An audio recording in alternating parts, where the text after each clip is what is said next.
금식을 하게 되면 우리 몸에 놀라운 일이 일어나는 것 중에 하나가 가 활성화돼요.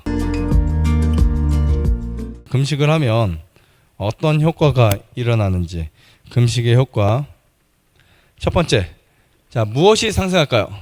금식을 하게 되면 면역이 상승합니다. 굉장히 놀라운 일인데, 우리가 어떤 생각을 했어요? 밥을 안 먹으면 면역이 떨어진다. 그죠? 그래서 보통 어른들은 몸이 아프면 잘 먹으라고 할까요? 먹지 말라고 할까요? 몸이 안 좋으면 잘 먹어야 낫는다 이런 표현을 하잖아요. 그죠?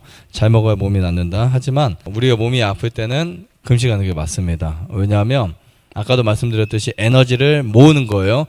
치료하는 데 모으는 겁니다. 그래서 이 금식을 하게 되면 우리 몸에 놀라운 일이 일어나는 것 중에 하나가 백혈구가 활성화돼요. 그래서 백혈구가 더 강해지고 활성화되다 보니까 특히 면역성 질환들 혹은 또 우리가 감염성 질환들 이런 거에 엄청난 효과가 생겨요. 그러니까 감염성 질환들 같은 경우는 뭐 감기라든지 뭐 결핵이라든지 또 여러 가지 감염되는 질환들 있잖아요. 그런 질환에 굉장히 좋습니다. 뭔가 감염이 막 돌 때요. 세균이나 바이러스 균이 여러분 옆으로 쫙 지나갈 때 금식만 해줘도요. 그것을 우리가 이겨낼 수 있습니다. 면역이 올라가니까 그것을 저항할 수 있는 힘이 생기니까. 그런데 반대로 만약에 여러분 생각해 보세요. 지금 어떤 그 바이러스가 유행이다, 세균이 유행이다. 그럴 때 실컷 막 음식 먹고 매일 먹고 또 먹고 막 하면은 어떻게 될까요? 오히려 잘 걸립니다. 한번 여러분들 지금까지 한번 생각해 보세요. 근데 신기하게 저는 그래요. 주변에 감기가 많이 온다 그러면 금식을 하면 안 와요. 신기하게. 그래서 저는 코로나를 한 번도 걸리지 않았어요. 정말 그 몇 년 동안. 왜냐하면 대신 다른 감기를 걸렸어요. 코로나 지나고 나서 무시하니까 이제 뭐 이건 별거 아니야 하고 막 먹으니까 괜찮은데 걸렸는데 코로나 때문에 오히려 뭔가 이제 지장이 있을 것 같아서 코로나가 오면 저는 혼자 금식하고 물 엄청 마셔요. 하루 이틀. 그러면 넘어가고 가족들이 심지어 코로나 다 걸려서 이제 방에 다 격리돼 있을 때도 안 걸렸어요. 전혀 아프지 않고 지나갔어요.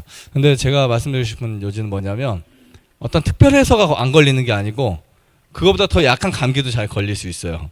근데 무시하면 그냥 내가 그 세균이 오고 바이러스가 지나갈 때 그냥 물도 안 마시고 그냥 밥도 내가 그냥 많이 먹고 그다음에 저녁도 실컷 먹고 이렇게 저도 이제 새끼를 먹고 어쨌든 과일을 먹고 하지만 그렇게 그냥 하잖아요. 그러면 걸릴 수 있다고. 근데 특별히 내가 이거는 조심해야 돼. 그러면은 이제 물을 많이 먹게 되죠. 물을 좀 더 많이 먹게 되고 그다음에 과식을 안 하게 되고 혹은 뭐 금식을 한 끼, 두 끼, 하루 이틀 하게 되면 정말 이상하게 사라져요. 저 같은 경우는 프로폴리스를 하루에 1.5리터씩 마십니다. 정말 많이 마시거나 오추춤을 마시거나 소금물을 마시거나 이렇게 해서 레몬을 먹거나. 근데 사실은 여러분들이 생각해 보세요. 이상하게 바이러스나 세균이 왔을 때 왜 안 먹으면 안 걸리지? 저는 제가 이제 직접적으로 해본 것이고 제 주위의 분들, 그러니까 저를 만난 많은 분들이 감기 안 걸렸다. 이제 저를 만나고 나서 다음에 오고 나서 감기 잘 안 걸렸다 하는 대부분의 분들이 이제 그런 원리를 사용했을 때. 근데 우리가 그렇지 않고 감기 오든 말든 뭐 실컷 먹자 하는 분들은 또 걸려요. 솔직히 관리 안 하면 걸립니다. 하지만 10번 걸릴 거 한 번밖에 안 걸린다는 거예요. 진짜 실제로 여러분들이 감기가 올 것 같다라는 느낌이 왔을 때 해버리면요. 이런 부분들이 정말 중요하다. 그래서 금식을 하면 뭐가 올라간다고요?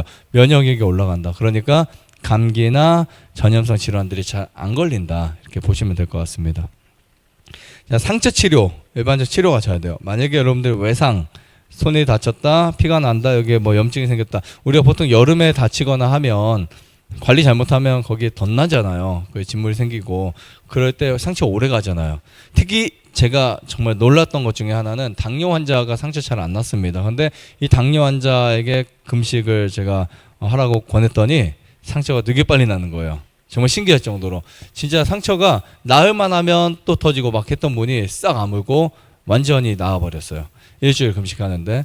근데 사람들 생각은 그래요. 먹어서 음식이 영양이 들어와야 상처가 잘 낫지. 절대 안 그렇습니다. 우선 원리는 우리가 굶어 죽을 때까지 영양이 부족할 때까지 굶는 건 아니잖아요. 그러다 보니까 일단 몸을 깨끗하게 해주면 나머지 영양을 가지고도 충분히 가능하다는 거죠. 그래서 이 상처 치료가 훨씬 잘 된다. 실제로 뼈가 부러졌을 때도 금식하면 훨씬 더 잘 낫습니다. 이 백혈구의 활동력이 강해지기 때문에 상처가 되게 빨리 낫는 거예요. 처리를 잘해요. 세 번째 보시면 열을 떨어뜨리는 데 가장 효과적이에요. 이것도 역시 여러분들 경험하실 수 있습니다. 열이 날 때 음식을 먹으면 열이 더 나요. 아이들이 막 열이 많이 날 때요. 계속 음식을 먹이잖아요. 경기합니다. 정말 심각해질 수 있어요. 뇌 문제가 일어날 수도 있어요. 이게 어떻게 보면 그때는 우리가 먹는 음식이 열의 원료가 될 수도 있어요. 내가 만약에 몸에 38도, 39도 열이 나잖아요. 그러면 그때부터 이제 먹는 음식 자체가 열을 막 올릴 수 있는 원료가 된다고요. 그때는 우리가 잠시 짧은 한 끼라든지 두 끼라든지 금식을 통해서 열을 올리지 않도록. 네. 만약에 내가 열이 많아서 계속 고생하고 있다. 그럼 관장이라도 해주면 되게 좋아요. 장 청소를 해주면 열이 더 많이 떨어집니다. 실제로 저희 아이들도 열이 많이 났을 때 관장을 해줬을 때 한 1, 2도 정도 떨어지는 것을 경험했었고요. 저도 그런 경험 많이 했었고, 그 다음에 실제로 우리가 음식을 먹지 않으면 음식을 소화시키느라고 만들어진 에너지, 그것을 줄여버리니까 당연히 열이 줄겠죠. 그래서 여러분들이 열이 날 때는 밥을 먹기보다는 물을 많이 마신다. 아시겠죠? 물을 충분히 마신다. 열이 많이 날수록 우리는 밥을 먹으면 안 돼요. 그리고 우리 인체 열은 웬만하면 며칠 안에 사라집니다. 아무리 바이러스 오더라도 하루에서 3일이면 떨어지니까. 근데 어떤 분들이 오래 가냐? 우리가 열이 나면 음식이 입맛이 떨어집니다. 사실요. 정말 깔깔해지고 음식이 써요. 그냥 음식을 잘 못 먹어요. 그래서 어느 정도 조절하다가 그냥 또 배고프고 마음에 또 음식을 먹어요. 그러면 열이 일주일도 가고 한 달도 가는 거예요. 초기에 잘 잡으면 하루에 3일이면 다 끝날 수 있어요. 소화관 뇌에 음식물이 없으면 열은 신속하게 떨어진다. 자, 근데 네 번째 금식의 효과 중에 위에 음식이 비워지면 어디가 맑아진다? 두뇌가 맑아진다. 우리 뇌가 망가지면 치매에 잘 걸릴 수 있어요. 우울증, 그 다음에 도파민 부족으로 파킨슨씨병, 여러 가지 뇌에 일어나는 질병이 많습니다. 특히 뇌 혈관들은 되게 가늘어요. 그렇기 때문에 그쪽에 있는 지방이 형성되면 뇌 경색 혹은 또 뇌 질환들이 생길 수 있고요. 그리고 뇌 혈관에 아밀로이드라는 제가 쌓이게 되면 치매가 바로 걸릴 수 있어요. 무엇이 깨끗해진다 했죠? 혈액이 깨끗해지고 노폐물이 빠져나간다. 네. 그러니까 여러분들이 디톡스 금식을 하게 되면 우리 몸의 가장 빠른 변화, 혈액이 깨끗해질 수 있다. 그러니까 우리가 첫날 혈액을 관찰했잖아요. 더러웠던 그 혈액이 있잖아요. 뭉치고 그런 혈액이 디톡스로 금식을 하면 굉장히 빠르게 회복이 될 수가 있습니다. 여러분 금식 필요하겠죠, 그죠? 그래서 우리가 여기서 배운 금식을 이제는 앞으로 여러분들이 굉장히 잘 응용해서 더 나은 건강을 소유할 수 있지 않을까 생각이 듭니다. 좋아요, 구독, 안내자전 눌러주세요. 눌러주세요. 눌러주세요.